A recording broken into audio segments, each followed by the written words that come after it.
Good morning, good evening, good time zone. We're hopping back into Planescape Torment, as expected. We just finished exploring the brothel for slating intellectual lusts. And we got Fall from Grace, so we finally have a full party now. We got Ignis as well, but that was very early on in the stream. Just a second. Okay. All right. So yeah. It's good to be journeying again. The brothel was a learning experience, but I think it was time I moved on. Kind of a random little encounter there, or dialogue there. Okay, so last time we came into this new area, but we sort of beelined specifically down here to learn about the decanter of endless water, or whatever it's called, so that we could get Ignis. So let's get back to sort of exploring this this full area now. We can go a bit methodically. So here's a named character, Matter of Course. This giant of a man wears an equally immense suit of ornate red armor. He regards you cautiously, but without fear as you approach him. A booming voice echoes from within his great helm. Greetings, citizen. I am Matter of Course, bodyguard to Diligence, fourth magistrate of the ward. You must excuse me, for my duties lie at her side. Farewell. Had some questions? He simply turns and begins to walk away. Okay, where is Diligence? I feel like she should be right here, but I'm not seeing her. Oh, there she is. Okay, we can also check our quests here.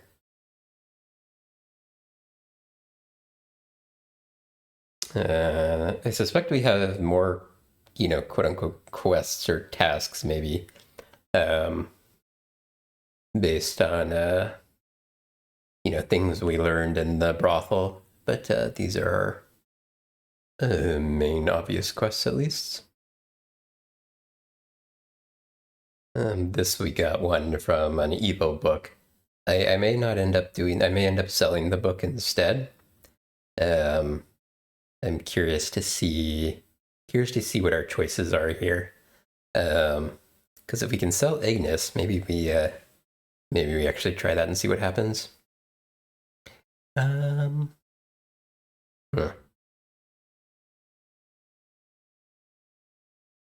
looking at my my tracking, and it seems a little off for some reason.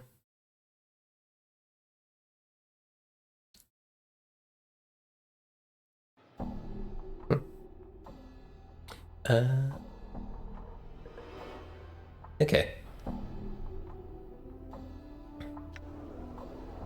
All right, let's talk to Diligence here. Give me a second.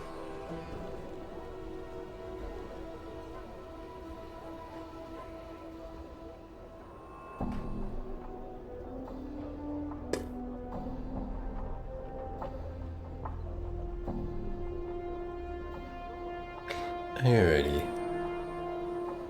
This older, stern-looking woman is clearly on her way somewhere. When she notices your approach, she studies you with a disapproving, tight-lipped frown. Greetings. The woman nods curtly, speaking in a tone cold as ice.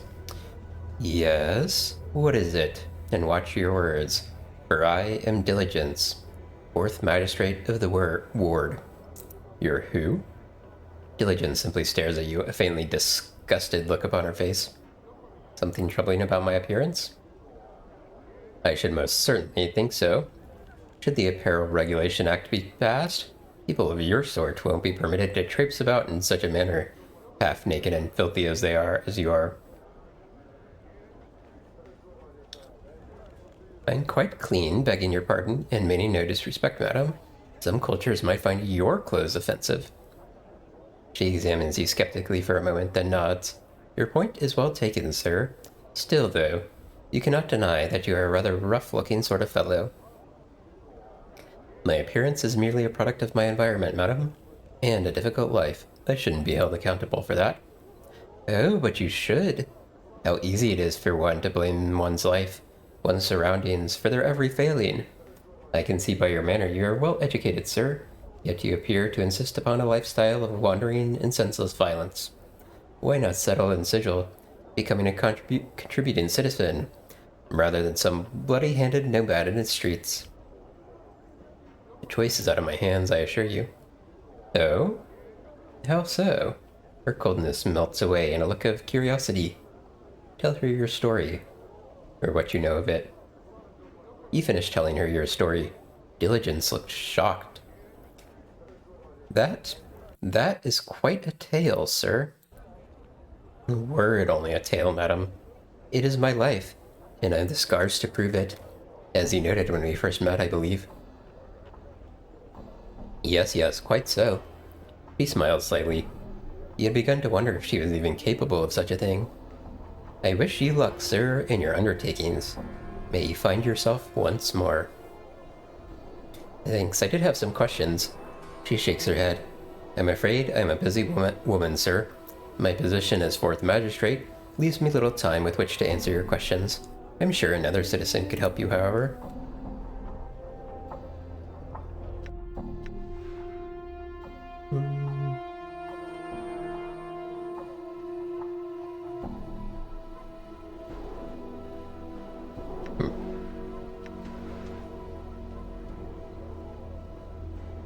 Nope. Doesn't look like she's gonna want to answer questions. These guys are unnamed. They're kind of hanging out in an interesting manner. This large red-armored figure is standing in place, carefully watching passers-by. You dimly recall that his ornate armor marks him as an officer of the Harmonium, one who provides law enforcement for the city. The man's eyes rove over the ward's inhabitants, rather than you when he speaks. Move along. I had some questions. Though most of his attention is still directed at passers-by, he takes a moment to look into your eyes. Nothing for you here. Move along. Need your help. He hefts his weapon. You need help? Has a crime been committed? Well, no, just questions. He sighs. I understand you've got questions, and in another time, in another place, I'd be inclined to help, but... He pauses to peer suspiciously at someone walking past, and returns his attention to you. But this isn't either, so just move along, sir. Now. Done.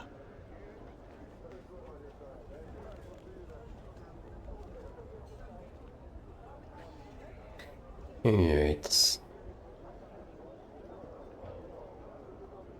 Harlot, but unnamed. This beautiful, seductively attired prostitute is a far cry from those you saw in the hive. She smells of expensive perfumes, and the lines of her face are subtly accentuated with lightly painted lines of soft, warm colors. She smiles as you approach her, and curtsies gracefully. Greetings, good sir. Seeking to quench a lust Mistress Grace's brothel cannot satisfy, I hope? Had some questions. She puts her finger to your lips to hush you. There is but a single question I could answer, good sir. And the answer is this. Yes, you're only 500 coins. 500 seems like a lot. Oh, I assure you, good sir. She leans in close to whisper warmly in your ear. It is worth every last copper.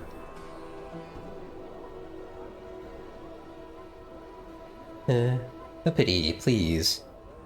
Return should you have a change of heart, good sir. I'll be eagerly awaiting you. Farewell. Hey, say there, Chief.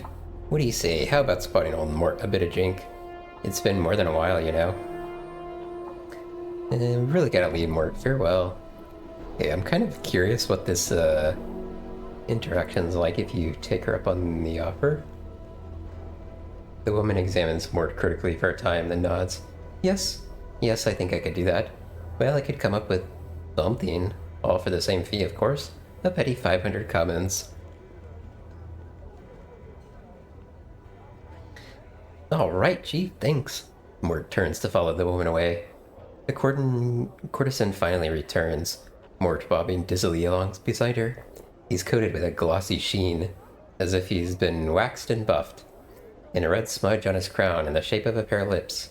Your Mimir seemed to enjoy himself, good sir. Mort seems only dimly aware of your presence, and alternates between giggling to himself and sighing pleasantly. Alright, I guess things went well then. Farewell, miss. Okay. Wonder if that has, like, any like, notable impact on anything.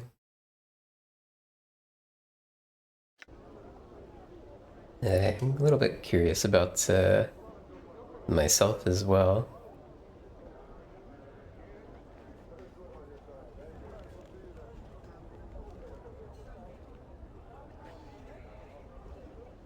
Anna doesn't like it.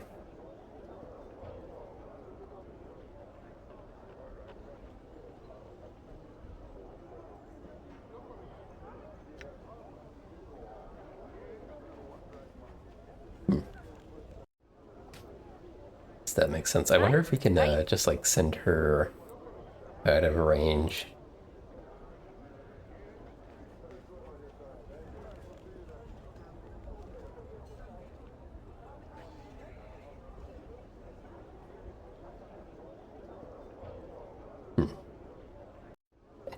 Doesn't seem like you actually really get anything out of doing that. Okay, let's talk to this named fellow. Mal Manor. This thin, sharp-faced man rushes towards you, calling for your attention. Ah, sir, but a moment of your time. Were you perchance here to visit the tailor? Hey, what? The man breaks in. I ask, sir, because I seem to have offended the man. I had commissioned the hot-blooded fool to make me a costume, but he's thrown me out of his shop and will not speak with me now. So what? The man suddenly balls his fists and shakes them at the sky. What have I done to deserve such treatment? Nothing, I say. I was a patron. It is his duty to serve me, that churlish buffoon. What do you want from me? Eh? He focuses on you again. Oh yes, you. Could I beg of you to enter the place and fetch my costume for me? Sir, I have a masquerade to go to, and have not the time to commission another. Yes, I'll go get it now. Updated my journal. Oh, excellent. Most excellent, sir. 'Tis this very building right here. He points to the long, low structure just north of him. I thank you, sir. Give me just a second.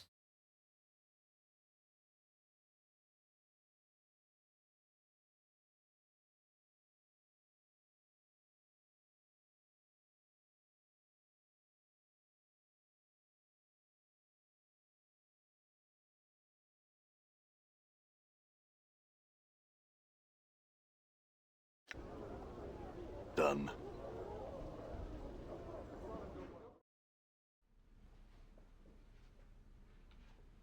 All right.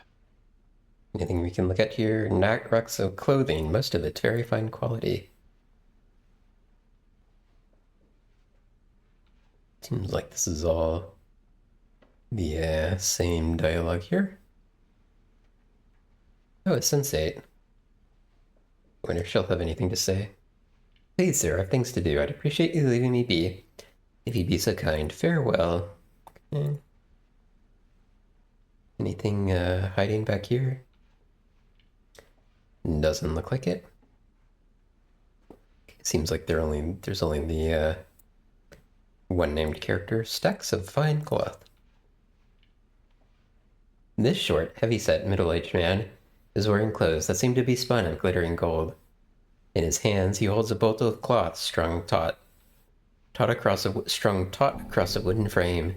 He is currently embroidering some pattern in the fabric. Greetings. The man doesn't seem to acknowledge your presence. He continues to work at his embroidery, muttering under his breath. As he sews, shimmering motes of light seem to sparkle and drop from the tip of the needle. Good sir, did you hear me? Greetings, Master Guncalves. Guncalves immediately turns from his work and bows politely to fall from Grace. A gesture she then returns. Greetings, Lady Grace. How is it that I can help you today? That order is almost complete. There's no need for haste in my request, Master Goncaves. Your skill demands time, and no doubt what comes from your hand will be pleasing. I am not here regarding that matter, however. This man here, she bows to you, wishes to speak to you for a moment. Of course, Goncaves turns to you, and says, Sir, what is it you were here to see me about?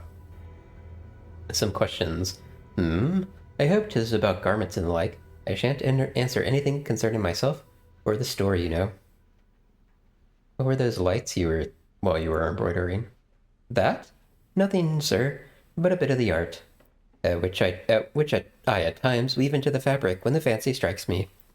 Those items which I lavish enchantments upon are my most special creations, rarely sold. What sort of magical clothes do you have available? He looks over at you, frowning. Nothing that would fit you, that's for certain. I'd like to see what you have to offer, just the same.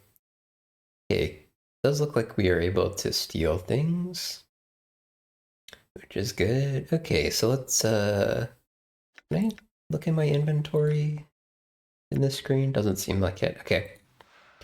Armor class 4, Thaka 1. Armor class 6, but increases pickpocket, so I could, like, wear these on, like, certain scenarios. Armor class 5 increases regeneration. Oh, that's interesting. And then this is additional spells. Okay. Let's see. So she has 5 anyway, but no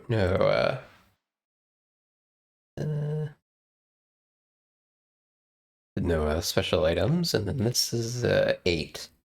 And we can very easily How may I help? Increase that. So, all right, this may take a few tries. Nope, actually got it first try. Nice. And then this we can use for when we need to steal things. We can switch to that because that'll make our pickpocket 143. I thought it was going to be more than that, but that's still pretty good.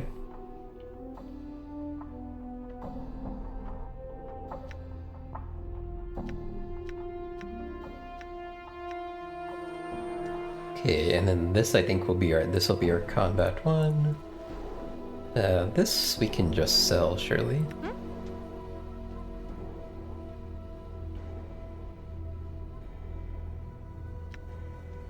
Okay, he doesn't want to buy anything. Okay. Actually managing, I don't know what his failure percentage is, so I don't know how, like, likely it is to I'm here. not get caught by him, but we've been done well so far. I wonder if I should buy the other one for the regen as well. Wait, where's the priest? Okay.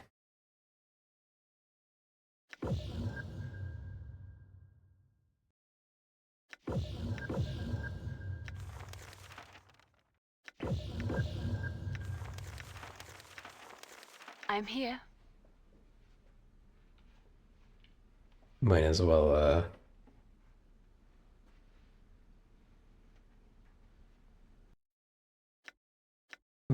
get it just for completeness. Hey, we managed to, steal everything without any issues. I will not part with that. Okay. And these can just be sold. And then this will be the, this will be our normal one, and then we'll switch to this one when we need to steal. She's now at minus 11. It's kind of crazy, to be honest. I'm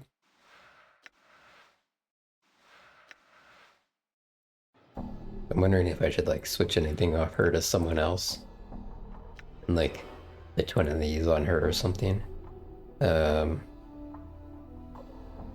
Although I am probably gonna keep her out of melee range if I can. You be want to know? So maybe we just stack on Anna. Alright, I think that was everything this guy had, but let me check. Yeah, well, I mean, I can buy that, but that's not useful. Okay, let's see if he will give us the Dustman costume for the person outside. You are in luck then, sir. I happen to have one available. Its cost is 30 commons. I'll take it. Gun Caves takes a set of neatly folded robes from under a counter. Here you are, sir. I warn you, though. This is for the upcoming if this is for the upcoming masquerade of Lord Erd, many people are already attending as dustmen. Done.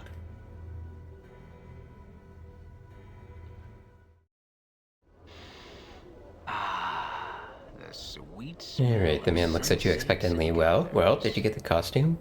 Yes, here it is. It cost me 30 commons. My journal. Fine, take it here. He tosses you 30 common coppers. 30 copper commons. Wait, Goncave said that many people were already going to this masquerade as dustmen. Did he? Blast. I would hate to arrive in such a common costume. I could try and get another one for you. Not a bad idea, not a bad idea at all. Quickly, see if that portly nincompoop has another one, would you? Updated my journal. Hopefully he will pay me for my troubles here. What about a different costume? He nods and smiles knowingly. A dustman bit seemed a bit too common after all, eh? Well, it just so happens that I have a Godsman costume, if you would like. It shall cost you only 50 coppers. I'll take it. He retrieves a set of folded clothing and heavy leather apron and work boots from under a counter. Here you are, sir. Enjoy the masquerade. So this could,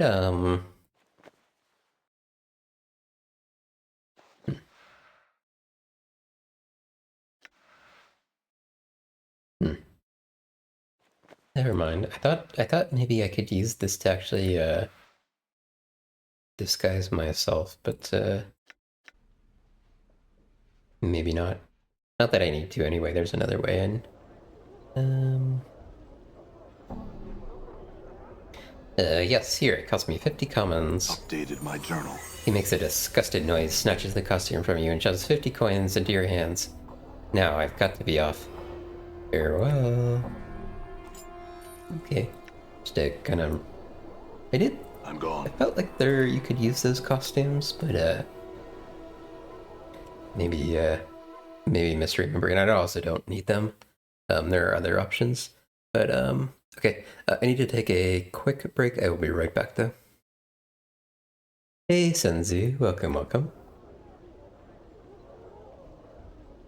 All right. Alright. I'd stay out of there, citizen. It's dangerous down below. Okay, I think we will end up going down there, but maybe not just a second. Actually, we might peek our head in, just to see. Yeah, the man casually motions back towards the street. Move along, sir. What are you doing here? He points toward the stairs beside him, which look to descend straight beneath the city. Guarding the stairway, sir? Why, where's the lead? To the realm below. Seeing your expression, he continues, Undersigil. You may have heard it called. Any reason you're keeping people from entering? He chuckles softly, the plates of his armor rattling with the movement. I'm watching for anything that comes out, sir. Things that don't belong in Sigil proper. Sort of things are down there. Don't concern yourself with it. He regards you curiously for a moment. You're considering going down there, aren't you? Well, be most cautious. Rumors abound about the worst sorts of creatures living down below. Okay. And we may poke our head in briefly just to see. Endure. That cannot be disguised. What's up? I hear your words. Insert the Mon's name.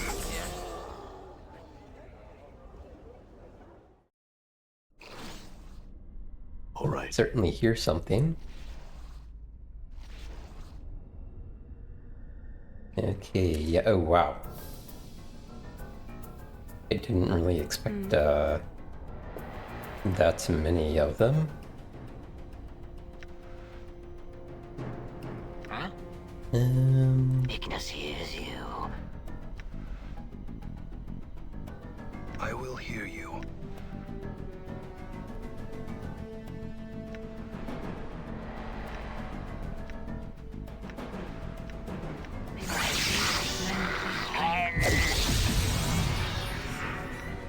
What? Hi? Balance in all things. So, can we get a good fight here? So these actually do, yeah, Very well. get out of there.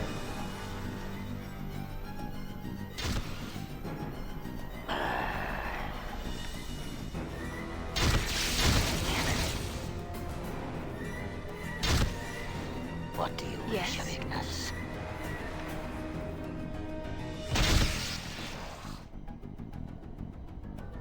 There's the weird, cutscene animations for some spells.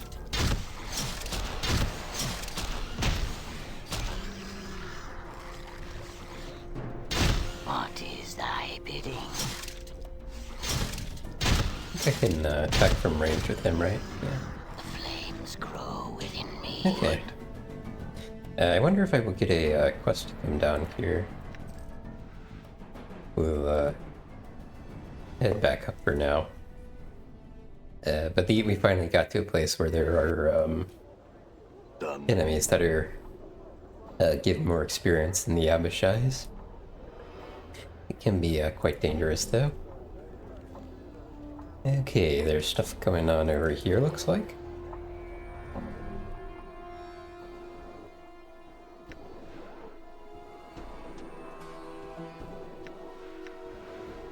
So who do we have over here? Sarhava's toady and Sarhava herself. Let's talk to one of her toadies first, see what they say. The young nobleman sneers as you approach him. It says nothing. He makes a point of ignoring you. The smell of alcohol wafts heavily from this young woman, and, despite her dark skin, you can see that her face, beautiful but cruel looking, is flushed. She is slender but well muscled, adorned in exotic jewelry and translucent silk clothing. Numerous scars crisscross her thighs and forearms. They look to be from battle wounds. Greetings. Well, well, well, what have we here? A little tiefling gutter queen come crawling out of the hive? The woman pouts, talking as one would to a small child. Are you lost, little tiefling? Oh look, it has a tail, how cute! Anna flushes. The snarl blades sprout from her fists. Now, fiendkin, don't do that. The woman seems unconcerned as Anna draws her weapons and clucks disapprovingly with her tongue. Careful now, or I'll remove that tail of yours and feed it to my dogs. Young Sarhava Visual. Could it be you? The young woman appears confused for a moment, then recognizes Fall from Grace. She seems startled and abashed. Mistress Grace, I had not recognized you. Only shamefully do I admit this, for your noble appearance would be obvious to even a dullard. Curious if, what the good option is here. This is a intelligence check, so I'm kind of tempted to say it. Obviously, you rankle less than a dullard, girl. He stares at you a moment, surprised, before snarling and reaching for her dagger. Okay, that did not go well. She gasps in shock. You fool, are you mad? The guards would never take your word over mine.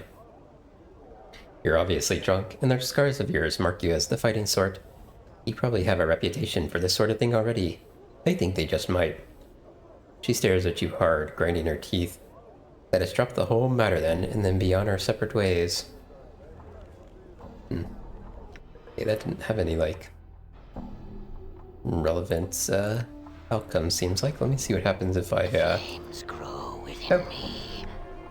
I missed the fact that Ignis had leveled up. Let's do that and then see what happens if we let Grace talk to her.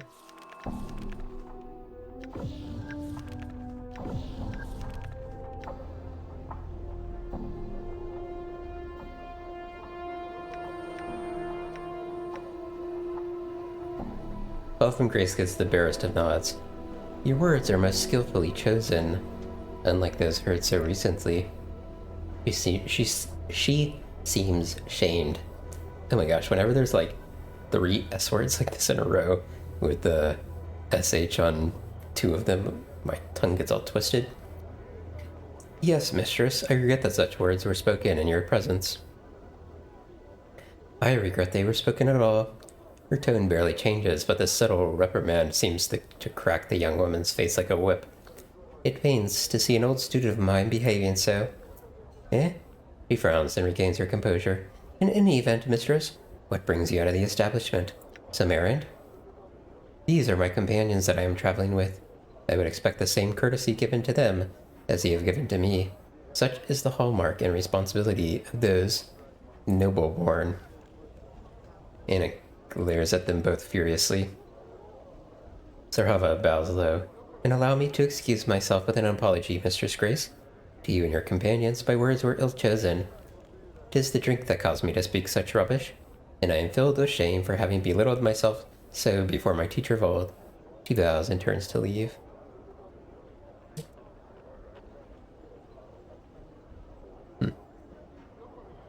I'm curious if there's any, like, encounter with her,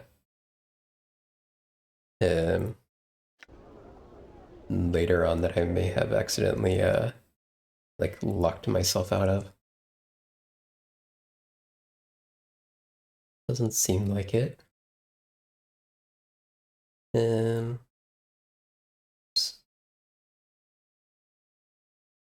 also wonder if that's part of the, unfinished business mod or not.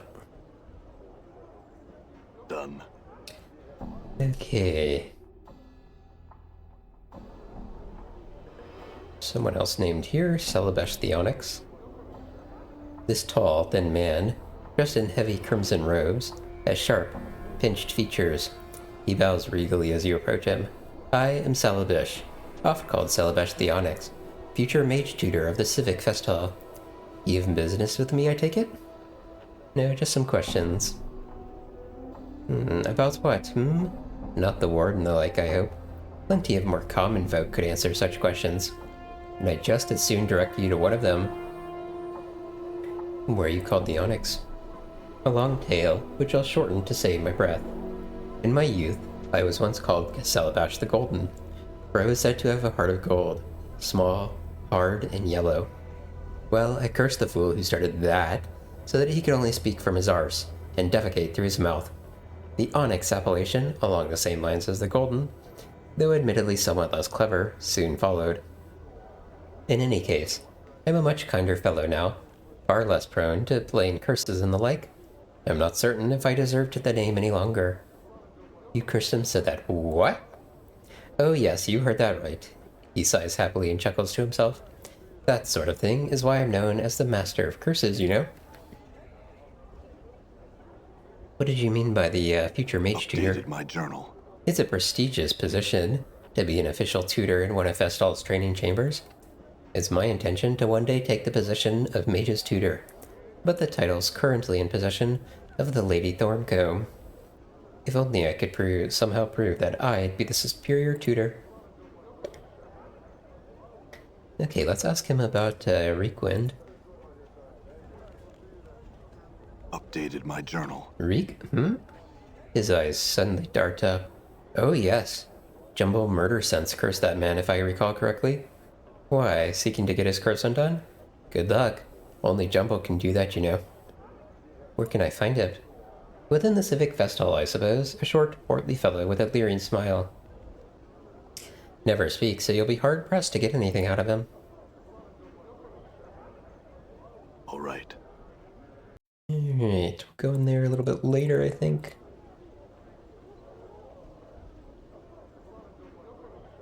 See a few more named people. This massive, ancient-looking structure is somehow less foreboding than others of its size.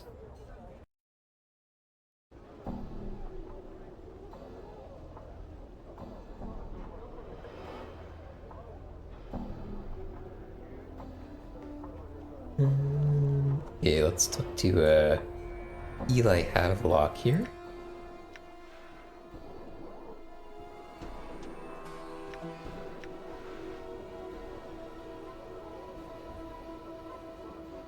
This narrow-eyed, sharp-faced man is scanning his surroundings with a look of vague disinterest, pausing occasionally to look down and pick at his fingernails. Despite being clothed in silk and velvet finery, he manages to look unsavory and more than a little dangerous. Greetings. The man looks your way. His eyes are dark slits, like narrow stab wounds beneath his brow. His voice is low and gruff despite his slender build. Pike off. Not yet, I had some questions. You think I wander the ward looking for strangers to spill dark before? No, pike off. Why are you here then, to be surly with passers-by? Eh. He stands quietly for a moment, then breaks a crooked smile. That's good that. He considers you for a moment. I'm a tutor at the Civic Festival. Name's Havelock. Eli Havelock. As a veteran scout, I teach the art of subterfuge. Could you train me? He frowned slightly. I don't know. I've had enough of teaching petty pickpockets and curious insights for the time being. Not sure why I agreed to do it in the first place. Yeah, I'm wondering if this is I wonder if, like, this is a quest and this is, like, short-circuiting a quest? Well, let me see. Perhaps because by teaching others, you make them aware of your own skill. At the same time, you defend the nobility of your skills by assuring them that you're no common thief, but a scout and spy, a master of subterfuge. He nods, mulling over what you said. Aye, there's no denying it. It's sort of sorry, though, when you look at it that way. I don't think so. Those of your trade are often misunderstood, thrust unfairly into the same category as footpads and brigands. There's nothing wrong with it dispelling the false notions. Yeah, right again you are. He gives you a friendly punch to your shoulder. Thanks, blood. He suddenly looks off in the distance. Well, enough time wasted out here. I'm heading back to the fest hall. If you still want to train, that's where you'll find me. Yeah. Done. Quick 12,000 experience. Convincing him to go back. What on earth is this guy saying? What's up? This we'll find out here. This kindly-looking old man spares you only the briefest of glances before returning to his recitation. Okay, we don't really want to be chaotic, but let's see if this leads to anything. You heckle and jeer at the poet, making fun of his style of verse, appearance, and postulated home life. You top it off by interrupting a few of his verses and completing them with bawdy rhymes of your own, which draws some chuckles from the onlookers, and sets the old poet, doing his best to ignore you, gritting his teeth. Heckle some more. Heckle some more. Maybe this is just like a, easy way to become more chaotic if you wanted to. Okay. I'm gone. Alright, we'll check Jolmi's messenger here. This slender young man approaches you wearing a somewhat worried expression. 1,000 pardons, sir, but I am looking for a certain man, and I think he might be able to help me. Oh, how so? I am a messenger, sir. He seeks a man it's said cannot die, a scarred man, for whom death is nothing but the most trivial of annoyances. You match the admittedly vague description I was given, sir, and I had wondered if you were. Yeah, that's me. He nods, then bows deeply to you. A message for you then, sir. Mistress Jolmi of the House Sirma, a lady of high standing, has sent me. Mistress Jolmi would meet you in the Civic Fest Hall, where she would make a proposal, of which I know nothing, to you. Should you choose to seek her out, she wears green silks trimmed with gold, and has hair the color of blue steel. That is the extent of my message, sir. Farewell. Updated my journal. He points out where the festival is to us if you want to know. Right.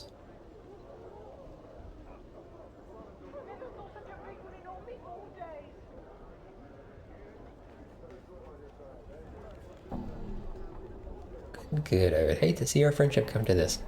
Thou art correct indeed. Huh. I wonder if there's actually a scenario here. This young actor seems far too involved with giving his performance to pause to speak with you. You notice that, near his feet, is a felt cap containing a small sum of copper. Occasionally a passerby will drop a coin or three into the cap. Your coin lands in the cap with a soft clink. The actor, without stopping his performance, gives you a quick nod of thanks. Is this the same one? Yeah. Okay, what about cafe patron? This finely attired woman is relaxing here, enjoying the outside air while sipping out a beverage purchased from the nearby cafe. Greetings. Her eyes widen slightly as she takes your appearance in. She smiles uneasily. Greetings, too. Suddenly her eyes alight on Mort. Oh, what a cute little murmur. Isn't he? He likes to have the top of his skull scratched. Truly, she remains smiling, but looks suspicious. Surely you jest, sir. 'Tis only a murmur. What do you mean, don't they all no, I speak the truth. Go ahead. She reaches and gingerly pats Mort, who promptly nuzzles up against her hand, grinning wildly and winking at you all the while. She laughs uneasily. How strange. She nods. Please ask. What is this place? He looks at you as if you were joking, and, realizing you're not, gives an embarrassed laugh. 'Tis the clerk's ward you are in, sir. What can you tell me about the ward? Well, the vast majority of the ward, where my duties keep me most often, is filled with record halls and administrative buildings. Not here, though. Your duties? She nods and rolls her eyes. My duties, sir, to my employer. I work in one of the many, many administration buildings. What do you do there? She shakes her head, smiling. Please, sir, do me the favor of not bringing up that subject, would you? Not here while I'm trying to relax for but a moment. So it makes this section different from the rest of the ward. The Civic Fest Hall, of course. The Art and Curio Galleria as well. Go on. Other places of interest might be the Advocate's Home, the Apothecary, the Brothel of Slaking Intellectual Lusts, the Catacombs beneath the ward, and the Tailor. And that odd little curiosity shop, too.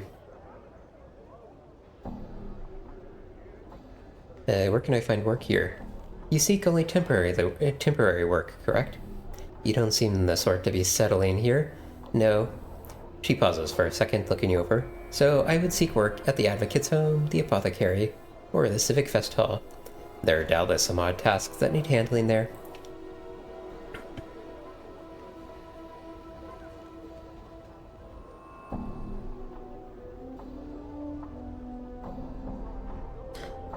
Tell me about the Advocate's Home. Advocates help argue cases, draft legal art documents, and act as legal representatives for their clients. Mort hisses into your ear. One close by, Giannis, is well respected and quite dependable. He has resided and worked within the ward for a long, long while. What can you tell me about him? Oh, same thing. Okay. What about the apothecary? The apothecary sells various salves, potions, herbs, and the like. She frowns momentarily. The place's proprietaries are a bit barmy, constantly sampling the store's stock. Good men, though. What about the art store? Ivana's Art and Curio Galleria is a most intriguing place. She has a collection of artwork, antiques, and artifacts from all across the plains. What about the brothel? A sensate establishment that exists to pleasure a man's mind and senses. It is run by a succubus, appropriately enough. She nods politely to fall from grace. Sensate? Yes, their proper name is the Society of Sensation. They believe that the true nature of the multiverse can only be discovered through direct experience. They dedicate their lives to experiencing as much of the multiverse as they can. They travel extensively, both across the planes and into the depths of their own minds and emotions. But they take it a step further, you know? They actually have found a means of sharing their experiences with others, with the sensoriums. The sensates have created a means by which they may take their experiences, capture them in stones, and allow others to experience them. The sensates roam the planes and search their inner selves for experiences to share with others. Virtually everything they have felt or sensed lies in the sensoriums.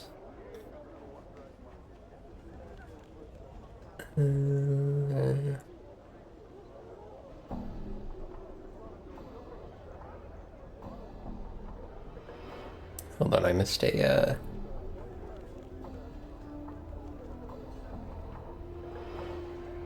Sensate. Sensoriums. These experiences, are they like memories? In a way, yes, but very intense. And not memories that you have had, but another has had, captured within the stone. Does one lose their memory or experience when it's put into the stone? No, she frowns, or at least I think not. I believe the stone copies the sensory experience. You might ask a sensate about it to make sure, but that is my understanding. Tell me about the Undersigil. A look of concern crosses the woman's brow. I find it so strange that any entrances to that place here haven't been closed off. As I understand it, the realms below is full of nothing but trouble, dangerous to all who find their way in there.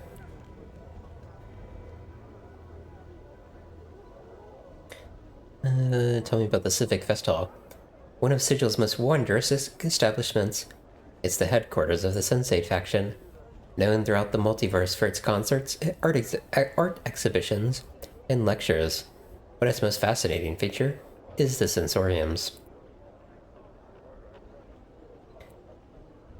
Tell me about the Curiosity Shop. I won't profess to have been there myself, but I understand it's run by an importer of sorts. A half-fiend, in fact, whose goods come from the lower planes. A half-fiend? Not a tiefling, mind you, but a proper half-fiend. Daughter of an incubus and a mortal woman, I am told. I care not for gossip, however, so let's speak of her no more. You said her goods were from the lower planes? She nods, lowering her voice to a whisper. You know, sir, Behator, the Abyss, and the like. Terrible places.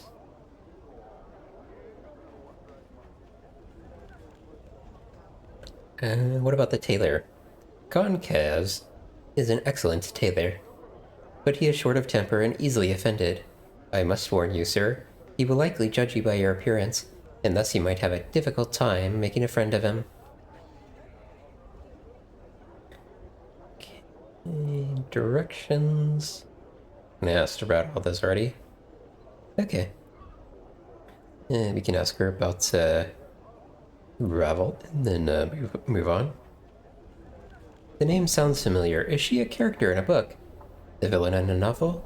No, I cannot recall. Never mind then, farewell. Okay, got quite a few buildings to end up going in here. I'm gone. How about I finish exploring the outside first, and then we start going into the buildings. I think that makes sense. Alright, let's go over here.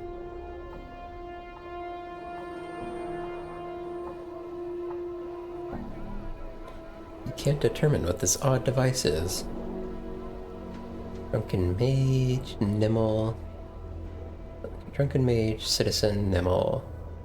Able Ponder Thought, Cafe Patron. Okay, we're gonna get an ad coming up here in a second. And not a second, like 3 minutes. Done. Okay, we've already talked to, we can also, go in these tents, looks like.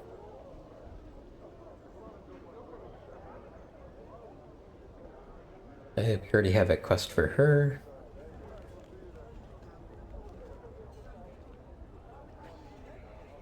Okay. Let's run in here real quick. Okay, there's someone in here.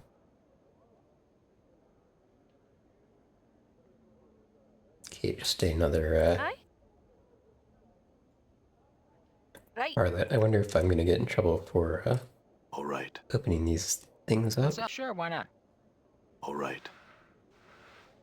Nothing in that one, nothing in that one. Okay. I'm gone. I haven't been pickpocketing from people because I got a bunch of money when I was grinding some stuff.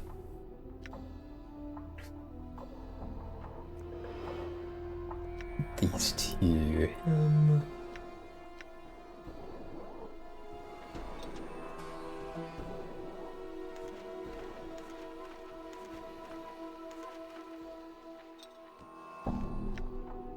Alright.